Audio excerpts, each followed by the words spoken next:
make some steak naan pockets. So I'm gonna, do some Greek seasoning on some steak tips.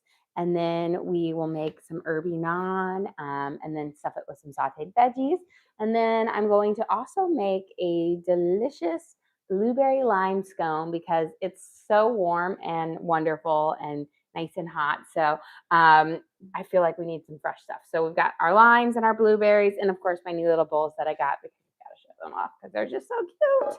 But let's start by getting our naan made up because you want that dough to hydrate. And I'm actually going to be putting some fresh herbs into it so it has a more fresh thing because it's like going to be 80 this weekend and it's so, so nice. I say that now, and then when it's 80, I'm going to be like dying out there because it'll be so hot when we're at our soccer games.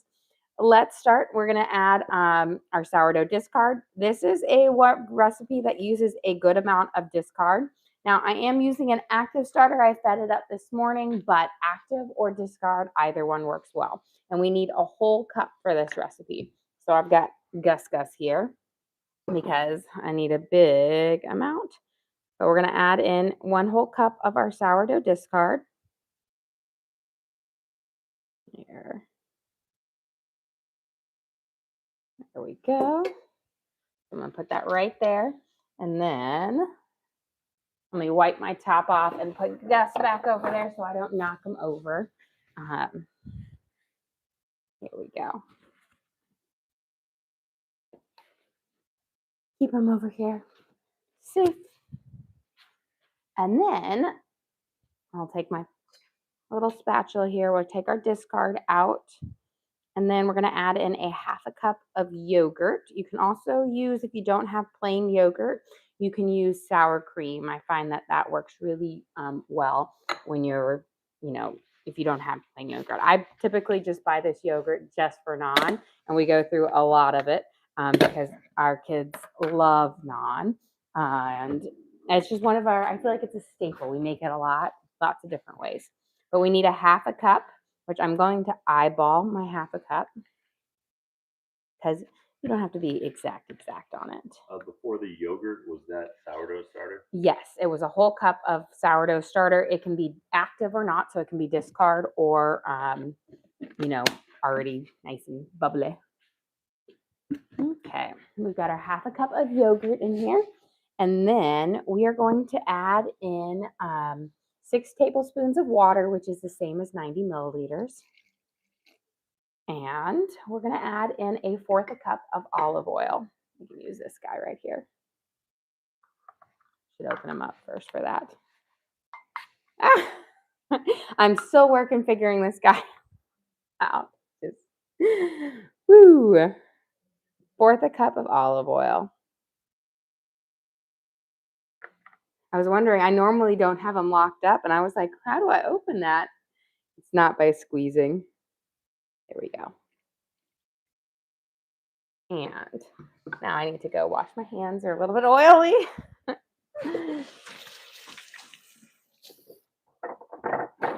Okay. Grab that one. Let me put this in the trash. And then we're going to mix our oil and our water and our yogurt and our discard together. So give it a kind of a good whisk up. And then we will add in our baking powder and baking soda, salt, and then lastly, flour. Okay, so good. We're going to whisk this here. I'm using my dough whisk so that it's actually, this part is not so much important, but when you add the flour and the dough whisk, really does its magic. What kind of whisk is it? A Danish whisk. You could tell somebody's Danish. Okay, we're going to do 2 teaspoons of baking powder and then a 1/2 teaspoon of baking soda. So 1, 2, and then a 1/2 teaspoon of baking soda. So these both together will give it the naan a nice pop. And then we're going to do 1 1/2 teaspoons of salt. So a 1/2 tablespoon. Do that. And I think I'm going to do my other, I have 1 in there, but I'm doing an herb one. So I'm going to do my other one with garlic salt, my 1/2 teaspoon of garlic salt, so that I can have some nice kind of garlicky flavor. We're going to add in some fresh garlic too as well. But a couple good shakes to get there. And then we're gonna whisk this in and then we'll add in our flour. But this is going to cause it to get nice and fluffy once it reacts to the sourdough discard and the yogurt. There we go. Beautiful. So now we've got it kind of there and you can see it's slowly growing. And that's just it's reacting, which gives it a really, really fluffy base. Now, before I add in my flour, I'm actually going to go chop up some fresh herbs to add in here. That way, when I add the flour and then we're just go straight to kneading. So I'm going to use, let's get, we've got our green onion here. And then we are going to use some fresh parsley, a good amount so we get a nice little pop of it. And then a little bit of fresh garlic. These I think will add some really good flavors to it. You could add in like, oregano, basil on there. I'm letting my basil plant, it's got like 5 leaves. I'm letting it recoup on there. I need to go to maybe this week and I'll actually make it to like Home Depot or Lowe's to get some plants for our garden. I've been cleaning up the yard, but then we had this crazy frost out of nowhere. So I'm so glad I hadn't planted anything the weekend before. But the middle of the week, which is crazy because it's going to be 80, but we had like 20-degree weather and snow. And now it's nice and sunny. And now they're saying we're going to break a heat wave record for the hottest day in March in Tennessee since 1902. And I was like, crazy. We went from freezing cold snow to like 4 days later being very, very hot. So it'll be nice. So I think we're done. I always say there's always a trick. I'm like, please be done.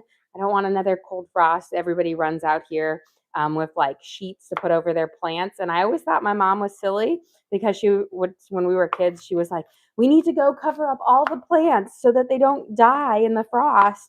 And now I'm like, you know what? I get that. If you spent the money on it and the work to plant them, you don't want them to. I had just planted a bunch of clover seeds in our backyard because we have a lot of shade and grass doesn't like to grow underneath the trees. But clover is really good. It grows in the shade and it actually improves your soil content. And in Tennessee, our soil is just like 99% clay. It's not very good. And so I was like, maybe this will help and I'll finally get it. And I have all these like beautiful little sprouts out there and then it freezes and I was like, please survive. And luckily they are doing well. I just got to water them. Okay, we've got our good herbs here. We're going to toss this into our naan base and then we'll add our flour in. But it will also add just a really great, it will add a pop of color, but a good fresh flavor. That parsley, garlic, and green onion will just be lovely. And then, of course, that garlic salt that we kind of subbed in as well. So good way to change it up, a naan, add a little bit more flavor.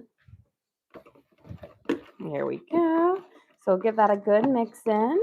And then we're going to add in 3 cups of flour. We'll use all-purpose flour for this. Now, I will say I've done it with bread flour and it works fine with it, but bread flour is typically a little bit more expensive than all-purpose. So I would typically use this, but you definitely can. And we need 3 cups. 2 and 3.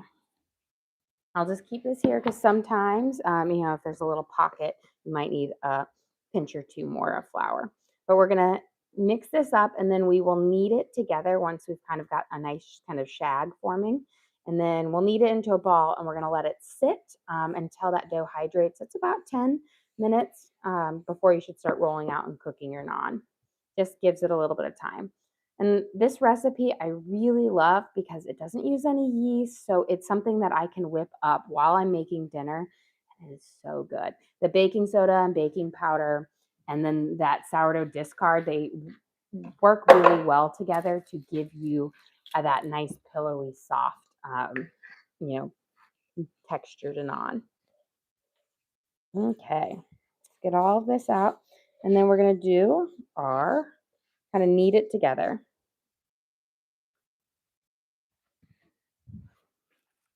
on here. Video question, is that unbleached flour? Yes. So I always use unbleached flour both for all purpose and for bread flour because I use it in my sourdough recipes, and bleaching kills the natural yeast that occurs on the flour, which you need for leavening. It gives you a better pop. And so I really like to use it that way. Everything turns out, and I don't have to worry about whether it's going to work well or not. Okay, we're just gonna incorporate all of these little pieces into it. Give it a good nod. I'm losing my sweatshirt here, so there we go.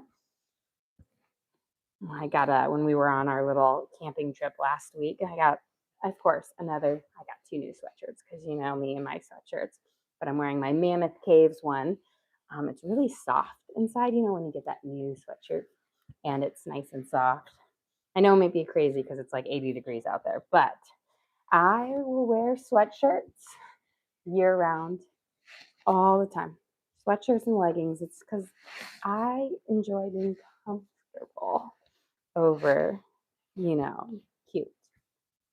Just comfortable. I was one of the best things when I didn't have to, I started, to do kind of consulting at home and then kind of stay home with my little ones.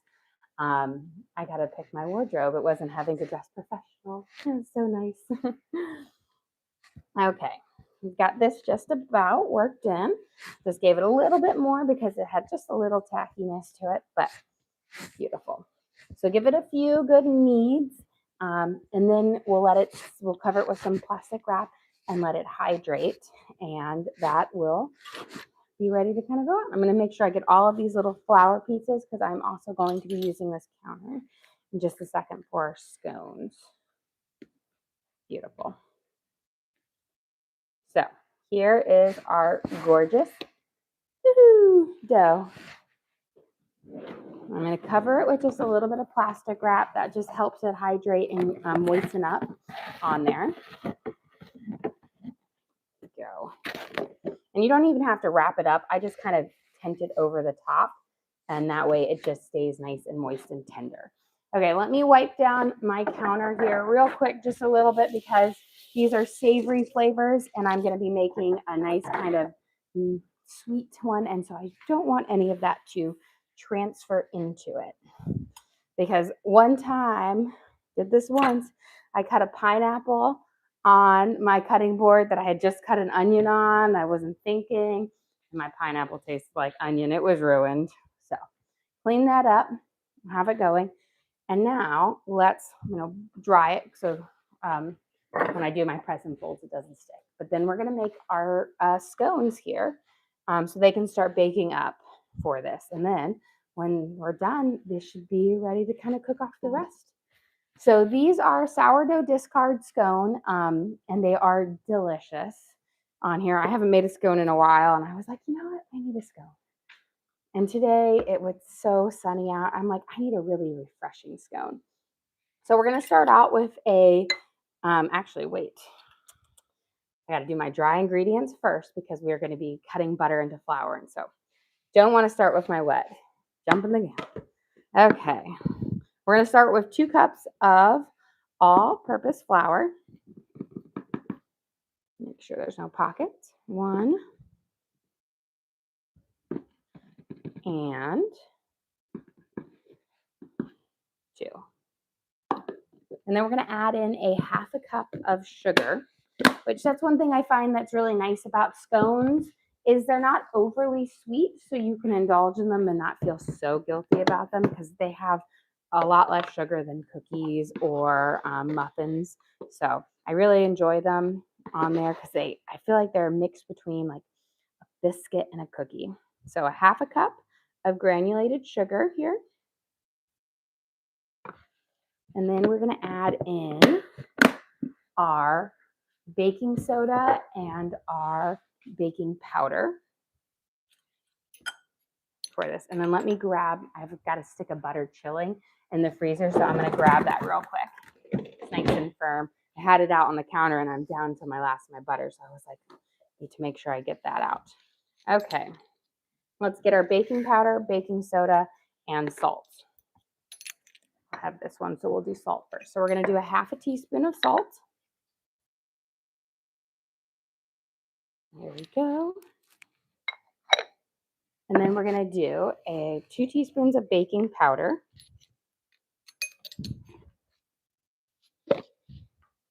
Getting down to the end of this one. 1, 2, and then a half a teaspoon of baking soda.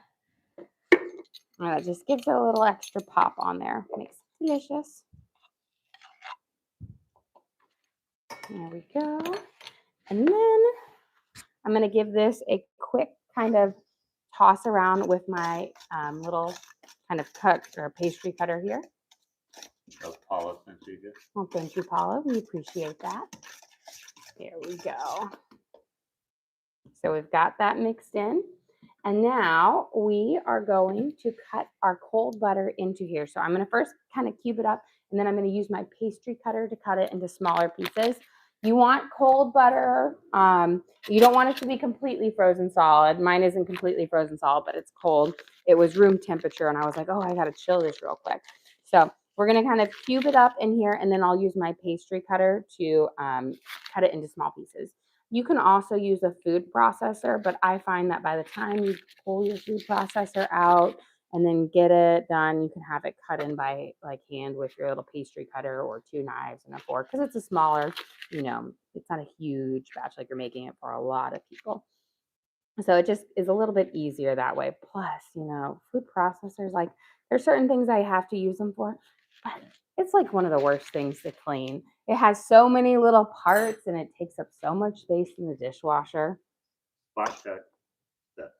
Oh, my steps. Okay, so last night we had a little, we got takeout, so it was a little, fasting. I'm at 17,641 steps. So we decided to, my husband and I, feeling a little guilty because, we had like cheeseburgers and tater tots and mozzarella sticks, like all the things, a good treat night every now and then. And I was like, we need to do extra workout today to make up for that. And so we did a lot. We did a Billy Blank's 90-minute ultimate typo workout, followed by his boot camp abs. And those, I always realize, we always say that the boot camp abs ones are on the banned list because it's so hard. You realize you're like, oh, I thought I was working my abs and I was not on there, but got lots of steps in on there. Plus we played outside with the kids. So always get even more steps. Where did I put my little knife here? So I've cut some of the butter in. What I like to do is the butter will get stuck in your blades. So just use your butter knife here and kind of take it out. You'll have to do this a couple of times during the process. Now, if you don't have one of these like cool little pastry cutters, you can use 2 knives, or you can even use the old-fashioned way of just pressing it between your fingers to work the butter in, or a food processor. But again, it's not a lot of work. So you're going to add these in here, kind of pop them up nicely. And then we will make our wet batter and then kind of mix the wet into our dry. And then we'll add in our blueberries and lime zest and lime juice. So lots of good stuff. Here we go. Perfect. So again, cut your butter into here so you have no pieces bigger than a pea. That's just going to give you consistency in your bat, like when you go to press and fold, that you don't have any like butter pockets, which isn't going to ruin your thing. It will just give you an inconsistent kind of development. Mary sent you. Well, thank you, Mary. We appreciate that. Okay, we've got this in there. Let's go make our wet base. We're going to start with a half a cup of our sourdough discard. Again, this can be active or it can be ones that you need to feed on there. So a half a cup.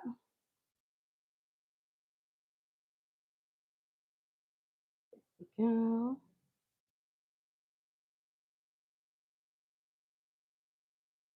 put Gus back over here.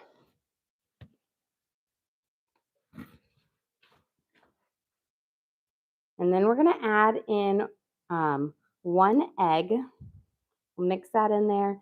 2 tablespoons of cream and some juice from a whole lime and lime zest.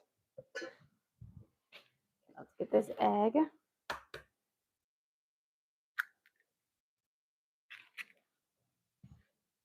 And then 2 tablespoons of cream. And you don't have it, it's not a super wet base for this because we're gonna press and fold it together. So you don't want to have too much liquid or your scones texture won't turn out right. And then we're gonna add in zest from a lime and juice from a lime. And I'm also going to use, I'm gonna make a lime glaze.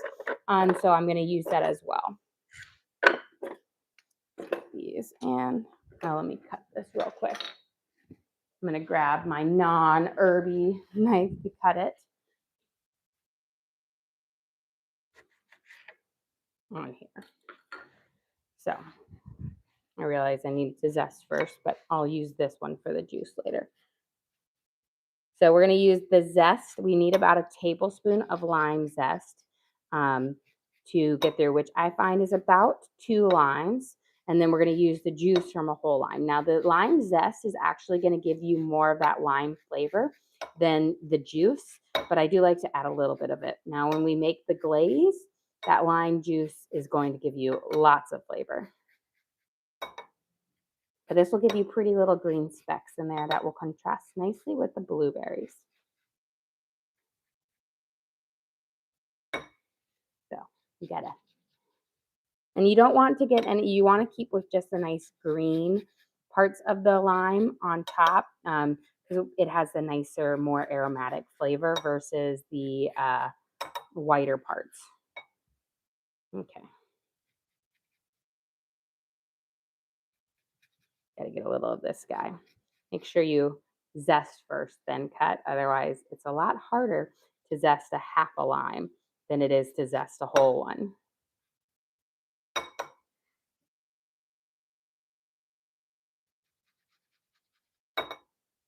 And we're just getting there. But this is going to give you, again, that nice flavor to it. And I will say, sometimes you get limes and lemons that are a little bit dry. You just need to use a little bit more. So don't be, don't just say, oh, well, it only says 1. But if your lime is dry and not full of a lot of juice, then just grab some more. And get that pulp in there too, because that, again, adds flavor in there. There we go. So I've got our fresh lime juice, and I find that, 1 lime gets you about a tablespoon as long as it's a nice juicy lime. Okay, let me grab a fork here. We'll give this a nice toss, and then we're going to add it into our base for us. There we go. And just mix it up here.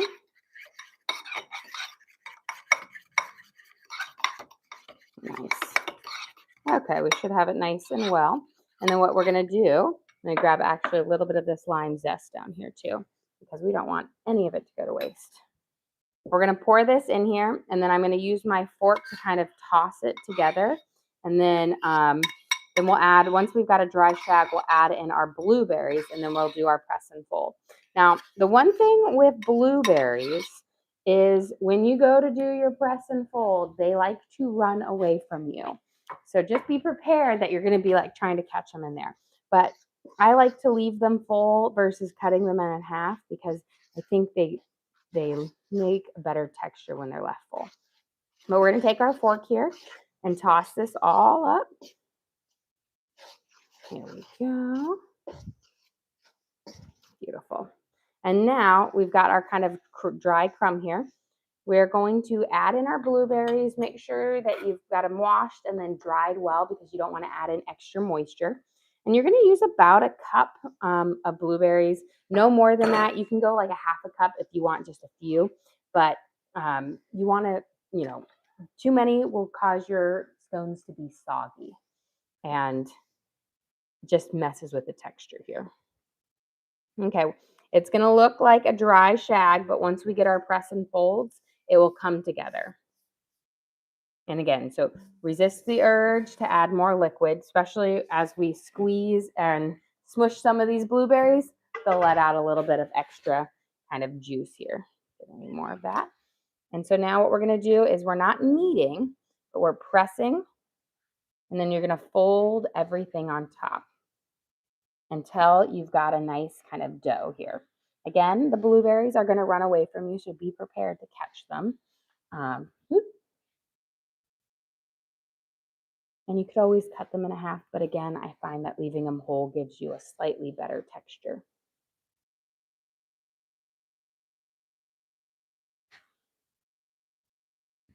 There we go.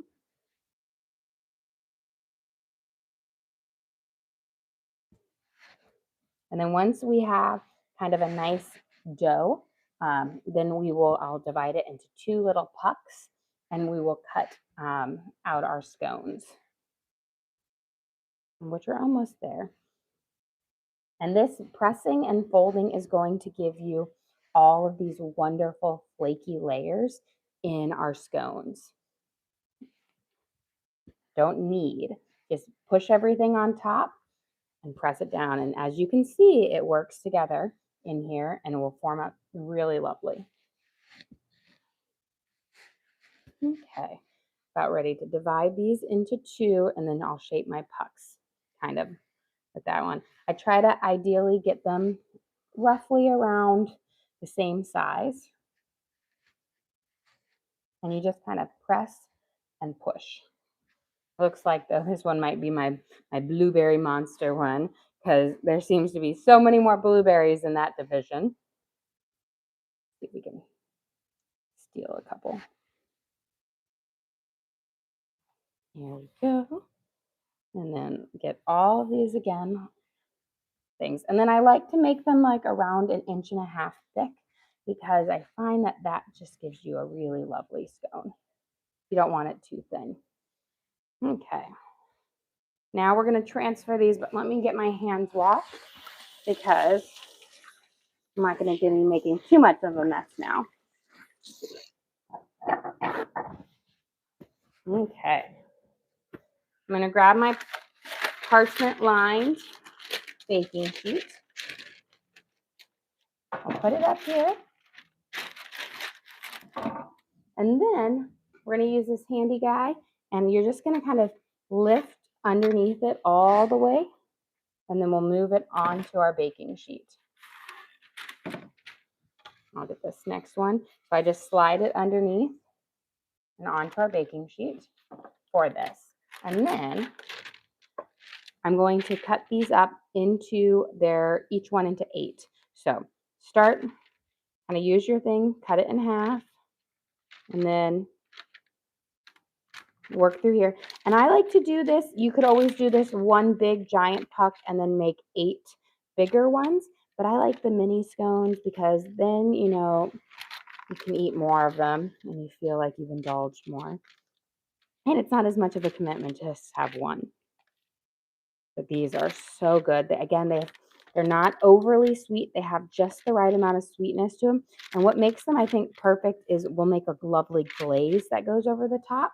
And that's going to add in flavor. Now, once we have them cut, don't just leave them like that. You want to gently pull them out. That way they bake up nicely versus and get kind of cooked all the way around. Now, I like to do them in the little triangles because I think the little triangles are cute, but you could cut them into squares if you wanted to. It just always reminds me of is it Starbucks, and they had those petite little vanilla scones. And when I was younger, I loved those. But now I realize my scones taste way better. Okay, so we've got them here. And now before we go pop them into the oven, we're going to brush them with a little bit of cream, which will help give them a nice kind of golden brown top to them. And we'll sprinkle a little bit of sugar over the top, about, a tablespoon of cream and a tablespoon of sugar. And it gives you that nice kind of sweet crunch to it. and just makes it so good. I realized I poured way too much in here, so we'll use this to make our glaze later. But just brush over the top, and you're going to dabble it on here. And this will give you a nice golden brown color to the top of your scone.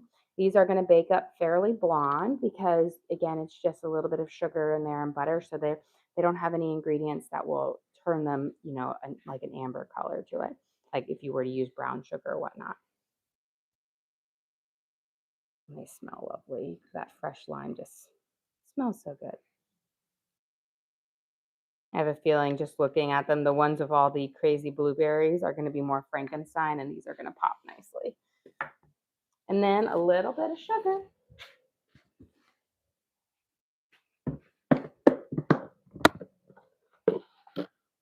And just take your fingers, pinch it, and sprinkle it over the top. Again, not very much. This way, if you don't want to glaze, you can eat them up just as they are, and they'll have that perfect amount of little extra sweetness. Now, we're going to do a lime glaze on them, and that gives so much extra lime flavor in it because in here it's very mild with the lime zest and the juice in there. But if you do that glaze, it's going to have that fresh lime juice and it will just be perfect. Okay, let's pop these in the oven. These do not bake for very long, 18 minutes, which is perfect because I think we'll have everything ready and baking up or cooked up by the time these are ready. So 400 degrees for 18 minutes. Make sure your oven is well preheated. We're going to pop them in here. You want them on that nice top rack to get that direct heat. And then I'm going to set my timer for 18 minutes. Okay, now let's get our veggies cooking because we'll do our meat here. I'm going to wipe my counter off because we're going to be rolling out our naan, and I don't want sweetness in the naan either. So I'm going to going double here.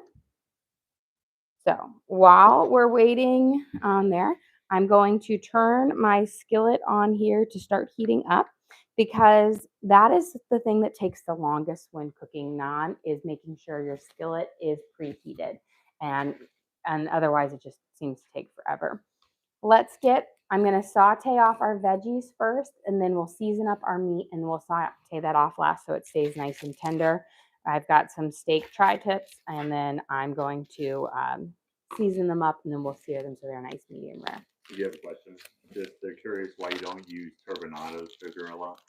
Because I'm not a big fan of it's fine for decorating and on top, but as far as the flavor, I'm not it's not one I prefer on there. And so I kind of keep it there. It's great, I think, if you're going to do a more savory scone and you could put it on there and sprinkle it on top. But it's also, for me, it's another ingredient that you have to buy. That is where I like to kind of keep things a little bit more, what I have around a little bit more simple. So I always try not to make sure I have too many specialty ingredients so that I'm not always having to run out to the store and be like, oh, which store did I have to go to on there? Because, you can make so many things with just the stuff that you have lying around your house, like your basic staples, a little bit of different seasonings, put them together slightly different, and boom, got a really great meal. I love having like staples and stuff like that. Okay, we're going to add a little bit of olive oil to our pan here and around a tablespoon or so. And then we're going to start sauteing off our onions so that they can get nice kind of caramelization because we'll be putting these in our naan pockets. And while these are sauteing, we can season up our little steak bites here. So these are like, little, I think they're just called, honestly, steak bites. So they're from the butcher box. So it's like a bit of over a pound of them. And so they're just kind of different, pieces of it. Now they're going to be a bit big for what we're doing. So I'm actually going to use my kitchen shears here and we're going to cut them in there. And then we're going to season them with some Greek freak, onion powder, garlic salt, and black pepper. But again, and then a little bit of Worcestershire that will keep them nice and tender. And then we're going to just saute them off nice and quickly so that they'll get a nice medium rare on them, which is kind of the way we like our steak cooked. And we'll pop these in our little naan pockets with our sauteed veggies, some arugula, and I'm going to make like a little kind of creme fraiche too, like an herby one. Linda sent you a gift. Well, thank you, Linda. We appreciate that. And then I don't want to cut my things too small either. So I'm keeping them around like, around an inch by an inch. That way you get a good, it won't overcook, but you also want to be able to eat it without having to get a steak knife out. Okay. So got those heating up. Let's season these. I'm going to use a little bit of Worcestershire sauce. So the acidity in the Worcestershire sauce will give these, will make them nice and tender. It helps break down the natural fat. And then we're going to add in some onion powder on here. This is going to give a nice savory flavor as well as kind of suck up some of this moisture. Yo has a question for you. What is for dinner tonight? I actually think I'm going to do like fried chicken cutlets of some sort. I haven't made those in a while. And Torrin has been asking and asking and asking for chicken. So I was like, you know what? That seems like a good Friday night. Now I don't know what I'm going to do. I just know that's the base for it. And is your scone recipe posted anywhere? So we do this scone base for this is my lime scones, which is a recipe card that I've sent out to my members. I added in blueberries to make it, slightly different. But this we will post our live so you can always watch and recreate them. And the lime scone recipe is actually going to be in our cookbook. I was finishing and doing like kind of the editing up on that, and I was like, now I need to make it. Kind of fit the do a little sprinkle of black pepper and then garlic salt. And then I'm going to toss these with some tongs, and then they'll be ready to, eat up or saute up in just a second. So let me grab up. These will be for my onions here, but I'm just going to toss them and kind of coat them up. And then I'm going to saute these off at the end in the pan that I'm using for my vegetables. That way they'll be just perfect, because with meat, the longer it sits after you cook it, it's going to continue to cook through. So I'm going to cook it the last thing. There we go.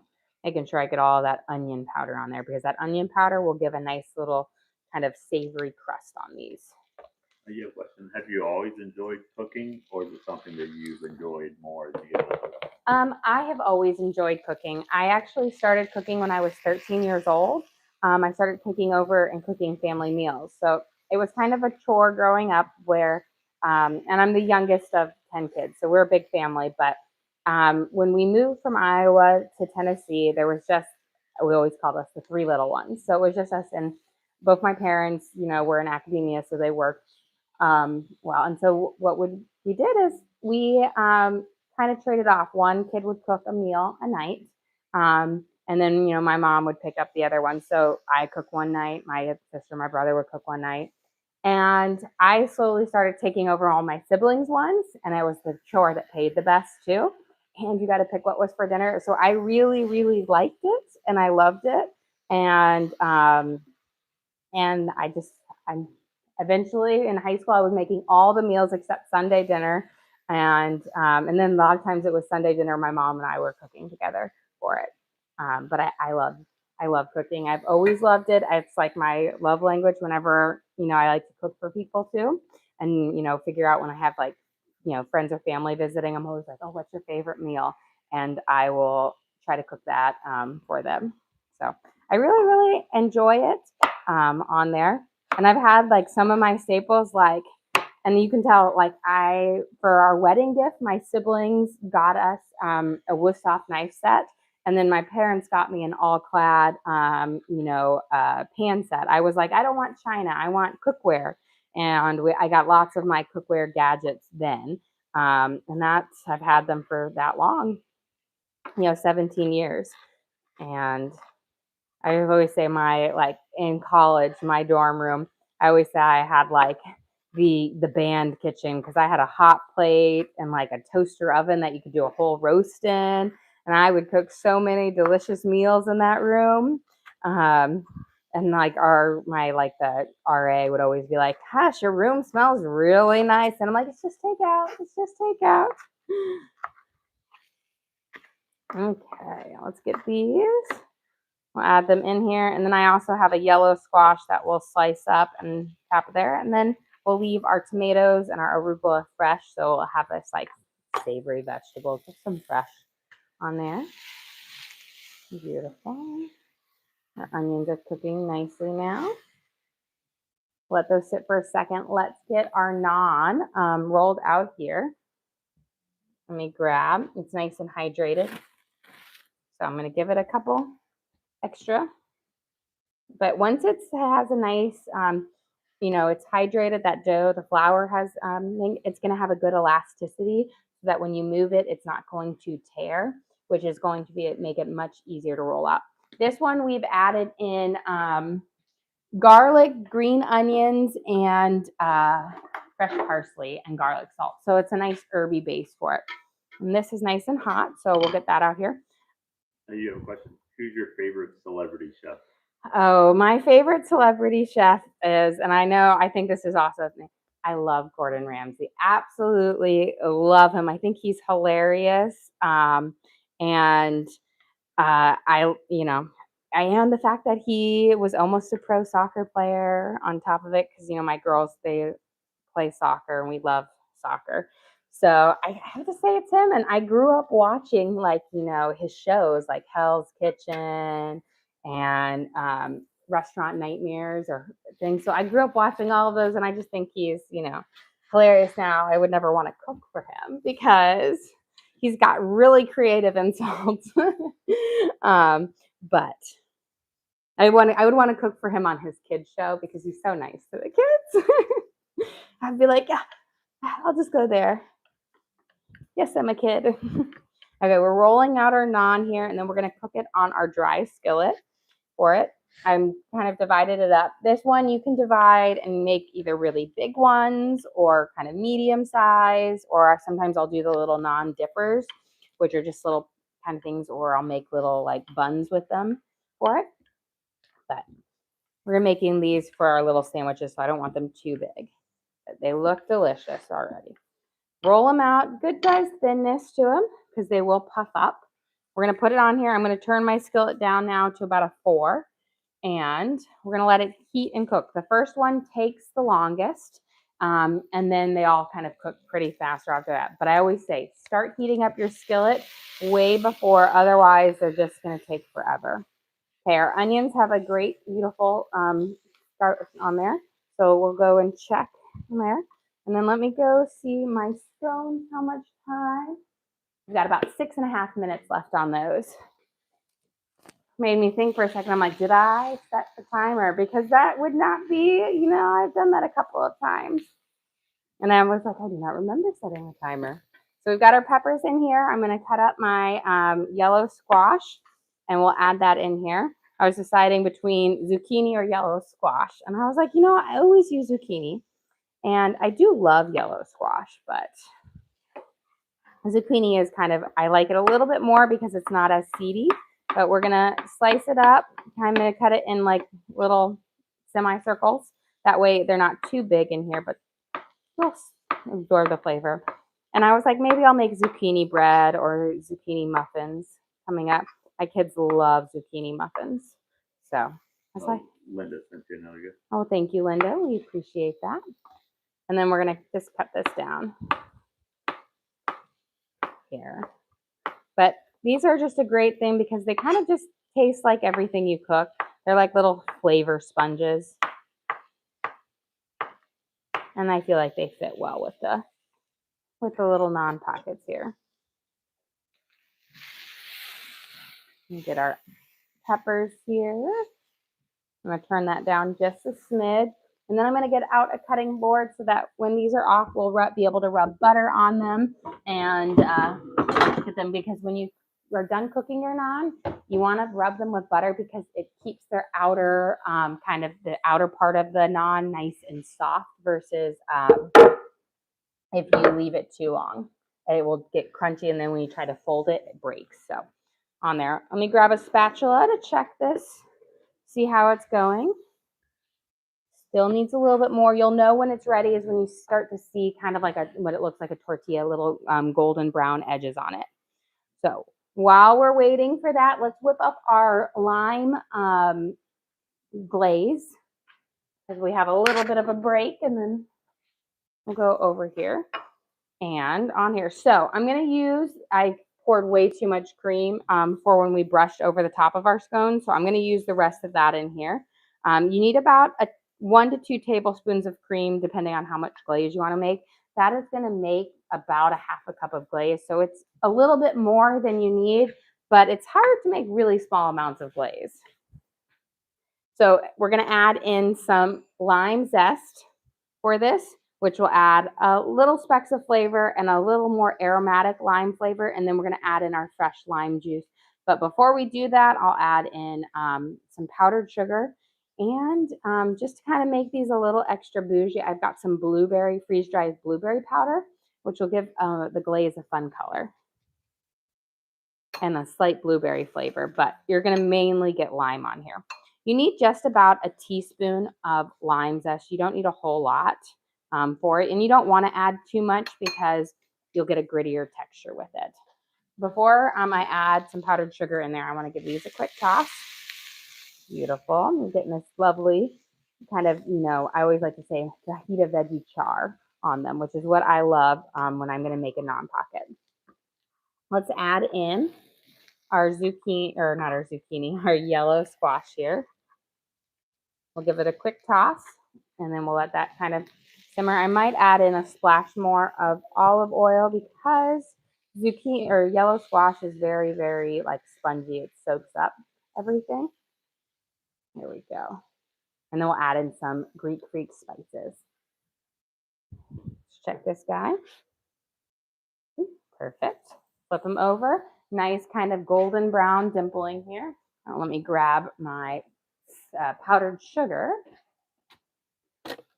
for this, but we'll cook it up. The second side cooks much faster than the first side of the naan. So like once you get it on, it will cook a lot faster. Question: what is naan? Naan is like a flatbread. It's a yogurt based in there. Sometimes it's made with yeast. I make mine with sourdough discard and baking powder and baking soda. It's an upgraded pita. Yes, I was going to say it's an upgraded pita. It doesn't have an open pocket, so it's thick like a thing, but it is so good. It's so soft and fluffy. I think that's why I like it so much more. I've added in just about a 1/4 cup of powdered sugar with this. I add in a little bit of the powdered sugar before I add in the fresh lime juice because the lime juice will curdle the cream, but I like the richness of the cream in my glaze. Now you could always do it without it, but that cream gives you a slightly richer glaze. And we're going to add in juice from 1 lime.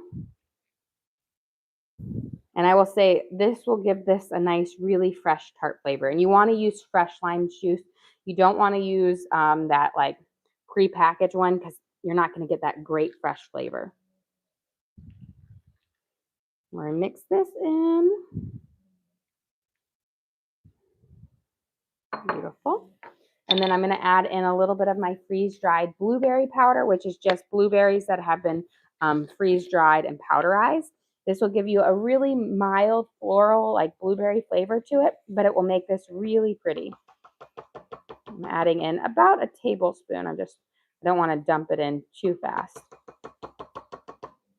There we go. And then we'll mix it in. And it just adds a nice little sweetness to it, but it makes it really pretty on there. So this will have just a really nice kind of touch of color to it. And then we'll add in I'm going to let it heat up, or mix up, and then we'll add in a little bit more powdered sugar to get to our consistency of like Elmer's glue. There we go. We'll let it sit there. This is looking good. But it will have it's going to have all that lime flavor to it, and that blueberry powder just adds a really lovely kind of pop of color. So it just makes it really pretty. Okay. Get this moved out of the way. I'm going to wipe this down because I have a little bit of powdered sugar. here, and then it looks like we'll be ready to grab our out here. But let me check this first real quick. Okay, about a minute or so left on that. So we're gonna grab our lime scones, our blueberry lime scones out of the oven here. They've been baking at 400 for about 15 minutes. And they are beautiful. Let me grab these guys. Look how gorgeous they are. That lovely golden brown edging on the top is from the cream that you brush over, and that little bit of sugar. I told you the ones that had a lot of blueberries in them give you a more Frankenstein vibe versus the ones over here that have less blueberries in it. And that's why I say you don't want to go too heavy on the blueberries because it changes your texture for it. But it just happens to be the way I divided them. So you have a question, did you design the kitchen yourself? I did design the kitchen myself. So 2.5 years ago, I was about 6 months pregnant with my 5th child. And we woke up the day before school started. And we saw that water was coming out from underneath our cabinets.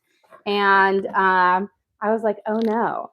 And so turns out we had a pipe behind the tile work and everything that had cracked and busted open. And I guess we didn't realize that had been leaking for so long. So we call the insurance guy, the people to come in, and all of this, they're like, we've got to rip it out. We've got to rip out your countertops, your things to get to it, which meant new kitchen, which is not necessarily something you want when you are 6 months pregnant with a high-risk pregnancy. So it was a definitely trying time, but it was wonderful. I picked everything out, and I love it because if you can imagine, we had this tiny kitchen before. So this was the wall of the kitchen, and then right up here was the wall. And so we had a kitchen half the size, but we had this giant formal dining room. And I'm just not a formal dining room type of girl. Like we have a nice, beautiful eat-in dining room over here with a big 10-foot table that my husband made, and gorgeous. It is a gorgeous table because I saw the table I wanted, but I wasn't going to spend $5,000 on it. And my husband built this one to fit perfectly, like a banquet seating around it and nook to fit in that corner. And that way I could make my kitchen steal half that room. And I love it. And then I decided my previous kitchen had white cabinets top and bottom, and I could not keep the white cabinets on the bottom clean with little kids. So I went with, this is a slate stained wood on the bottom, and then I have the white up top, which makes it light and bright and lovely. So I love it on there and have been very, very happy with it. We're going to add in a little bit of garlic salt, a little bit of Greek freak on here, just a tad. And then we're going to take our veggies out because they're just about done. And we are going to saute off our meat, and we'll be ready to eat up then. Here. So nice, quick little saute on here. Beautiful. Let me grab a little bowl to put these in. And then when we'll glaze our scones in just a second, you don't want to glaze your scones right when they come out of the oven because they'll be too hot and the glaze will run completely off. So you want them to cool down for about 5 minutes. And then while they're warm but not hot, glaze them because that will allow it to coat it nicely. So it's not all thick on the top, but without it going completely running off. Okay, here are our sauteed onions, peppers, and yellow squash that we'll put in our little naan pockets here. And then I'm going to add some oil to this pan, heat it up, and we'll start sauteing off our Greek freak seasoned steak bites. As soon as I can catch all of these, here we go. You say naan pockets, but they're not naan pockets. It's naan that I fold up like a taco. So I just like to call them naan pockets because to me, like you say, pita pocket, but it's not. You're right. There is no pocket to be had in them, but. Which is confusing because sometimes you make naan pockets. Yes, sometimes I do make a stuffed naan that has stuff inside, but not as cool. This, we'll give it a second to heat up, I've just put some new oil in. It shouldn't take too long to get to that nice kind of toasty hot on there. You can actually see it sizzling. But while we're waiting, I'm going to make a little kind of herby creme fraiche that we can put on top of our pockets because I always like to have a little sauce. I'm a saucy girl. It's me and my oldest daughter. She's always like, "Where's the sauce?" And I was like, I agree. I love condiments and dips and sauces. I need those in my life. So you add all the pops of flavor. Okay, we're gonna put our little steak bites in here, and we're gonna season these, or not season, saute these over. I've got them. I'm gonna turn it up to about a 6.5, 7, and we'll cook them in little, flip them over. Don't over crowd them for them. Ooh, my alma mater, my undergrad degree, Iowa State, is winning in basketball right now by a lot.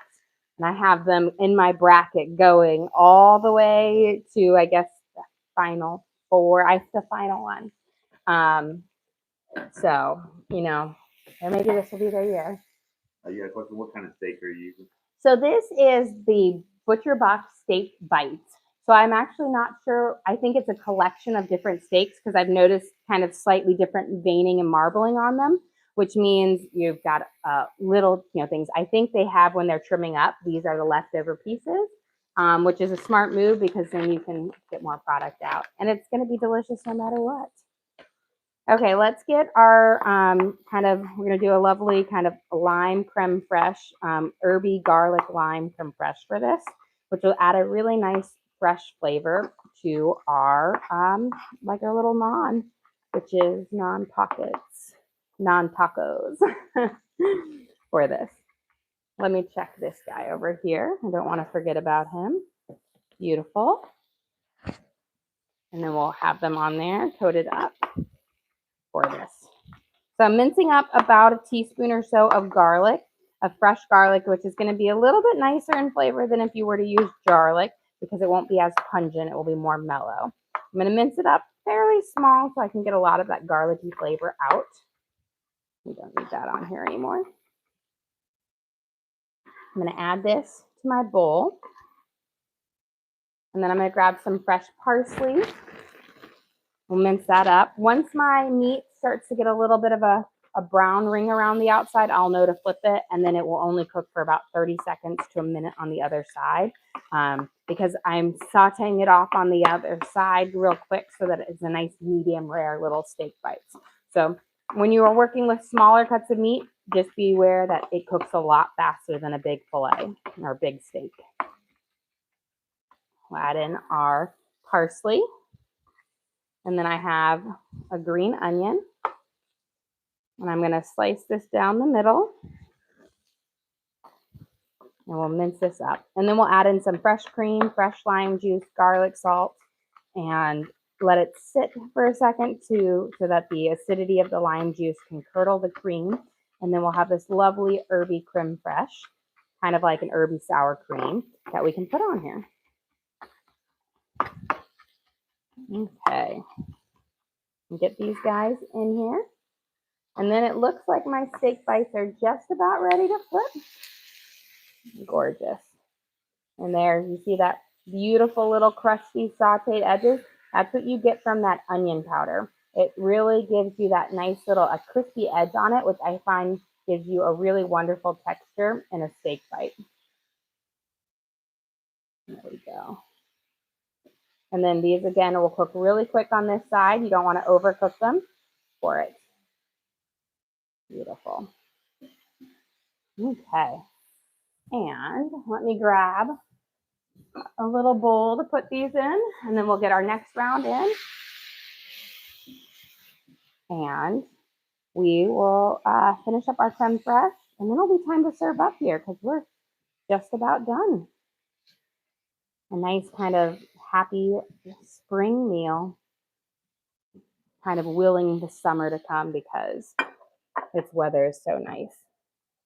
I'm going to add a splash more olive oil here so that I don't have too dry of a pan because with the onion powder, you don't want your pan to get dry. Otherwise, you'll end up burning that powder on. There we go. Add these in here. We've got our last round of our steak bites cooking up.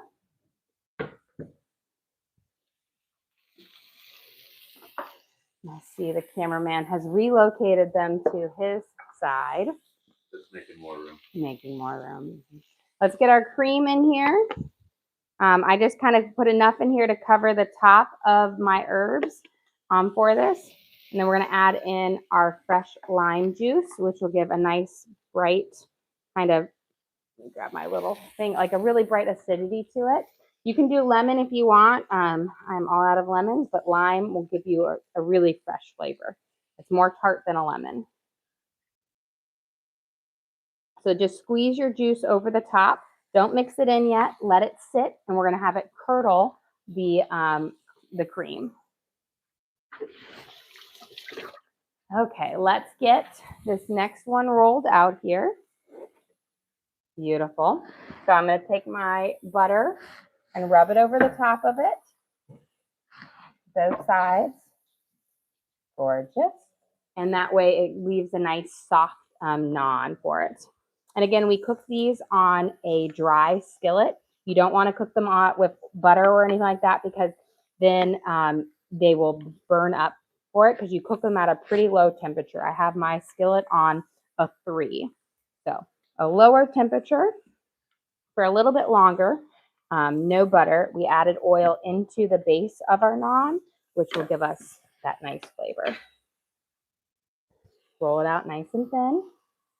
Beautiful. Let me flip our meat chunks here, and then we'll glaze our scones, and we'll be about ready to plate up. There we go. Beautiful. As the meat tastes delicious, the cameraman is snacking away. I swear, I think he really likes his cameraman job, because he gets all of these treats on here. Make it some fresh. There we go. We'll let that sit for about 30 seconds or so. And what cut of meat? This is steak bites from Butcher Box, which means they're going to be just different random pieces of steak that have been trimmed up when they're processed, which is lovely because you get them for a really great price, and they are tender and delicious. Okay, I'm going to stir my cream fresh here. That fresh lime juice is going to curdle that cream to make a really wonderful herby sour cream kind of base on here. I have parsley, green onions, and garlic in there with a little bit of garlic salt. Okay, we've got our next round here. I'm going to take them off, and also knowing that I want a nice medium rare, so they cook up little, and as they continue to sit, they cook up a little bit more. Add this off here, and I am going to glaze our scones, and then we will get ready to serve up here. So I'm going to add this out of the, well, before we do that, I'm going to have some fresh tomatoes with ours as well to put in there. So let me slice up a couple of slices of tomatoes to go inside, because we'll have arugula and fresh tomatoes to add, I guess, a little freshness to this, but we don't need a whole lot. Here we go. Okay, let's glaze these scones over here since they are waiting so beautifully. So these are our blueberry lime scones that have fresh lime juice and lime zest inside them, as well as fresh blueberries. But most of that lime flavor is actually going to come in this glaze. And this is a blueberry lime glaze. It has lime zest in it, freeze-dried blueberry powder, powdered sugar, and a little bit of cream for it. And then again, fresh lime juice. A little drizzle over these makes them pop. This lime flavor is really delicious. And I will say my little boys, they love to lick this glaze when they're done on there. But just a little drizzle. I mean, if you want to, you could always dunk them, but I find a little drizzle, the heat of them will melt them over, and it'll make it delicious. Let me flip this naan, and beautiful. Turn that down, and we'll be ready to serve up here since we've got enough to make our first round. So delicious. On here, let me grab everything over here. And then grab a little pile of arugula out because we're going to put arugula in our thing and our little non-witches. We can start off with these. And let me grab a plate here. You know what? Green, because it's nice and springy. And then put my stones right back over here as well. Okay. For lunch today, we're going to make our lovely little naan pockets. They'll be nice and soft here now that we've coated them up. So what we're going to do is we're going to put our herby naan down here that has garlic, parsley, and green onions in it. I'm going to add a little bit of our cream fresh. This is a nice herby cream fresh of garlic, parsley, green onions, and lime juice. Put it on the base in here. That way you get all of that flavor. And then we're going to top it with our steak bites that we seasoned with Greek freak, and they have garlic, salt, onion powder, and a little bit of Worcestershire. We're going to top it with our sauteed veggies. These are onions, yellow squash, and sweet peppers, with a little bit of Greek freak, and then some arugula, which adds a nice peppery flavor to it.